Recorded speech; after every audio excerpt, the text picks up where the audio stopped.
Hi everyone, আমি আপনাদের মাঝে আজকে কী রান্না করব সেগুলো শেয়ার করব। তো এখানে আমি শুটকি রান্না করব ডাটা দিয়ে, আলু দিয়ে, আর ইলিশ মাছ দিয়ে রসুন মরিচ করব। তো পুরোটাই আপনাদের দেখাবো ভিডিওটা। আমি অনেক লং ভিডিও করি না, তো একটা পেজের শক্তি একটা লং ভিডিও, তো আজকে মনে করলাম যে একটা লং ভিডিও ছাড়ি। তো কী রান্না করি সেটাই আপনাদের মাঝে শেয়ার করব।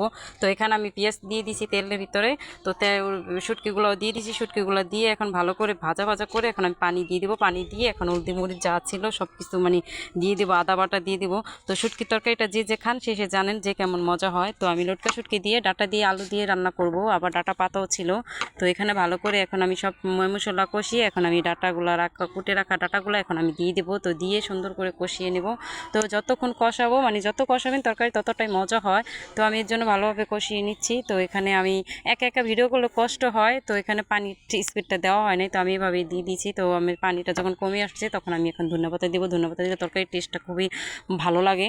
তো আমরা এটা সন্ধ্যা রাতের জন্য রান্না করছি। তো আর ভোর রাতের জন্য রসুন মরিচ করবো, কি জন্য জানি ঝাল ঝাল খেতে মন চাচ্ছে, অনেক দিন ধরে ঝাল খাই না। তো এখন তরকারিটা হয়ে গেছে, আমি নামিয়ে নিচ্ছি। তো এটা ডাটার তরকারি ছিল মজাই। আর এখন আমি রসুন মরিচ করবো, তার জন্য মাছগুলো ভেজে নিচ্ছি, ইলিশ মাছ। তো ইলিশ মাছগুলো ভেজে সুন্দর করে মানে এখন আমি চুলায় দিয়ে দিচ্ছি। তো ভাজ্যা উঠামো যখন মাছগুলো ভেজে উঠিয়ে নিচ্ছি, উঠিয়ে এখন এখানে মানে রসুন মরিচ সব কিছু দিয়ে দিব। তো আগে মাছটি ভেজে নিলে খেতে মজা হয়। তো এখানে আমি রসুন মরিচ সবগুলো দিয়ে দিতেছি, সব কিছু মিক্স করে। তো যে রসুন মরিচটা খাইছেন সে বলতে পারেন যে কতটা মজা হয় রান্না করলে। তো একবার সবাই টেস্ট করে দেখবেন রান্না করে যে কেমন লাগে।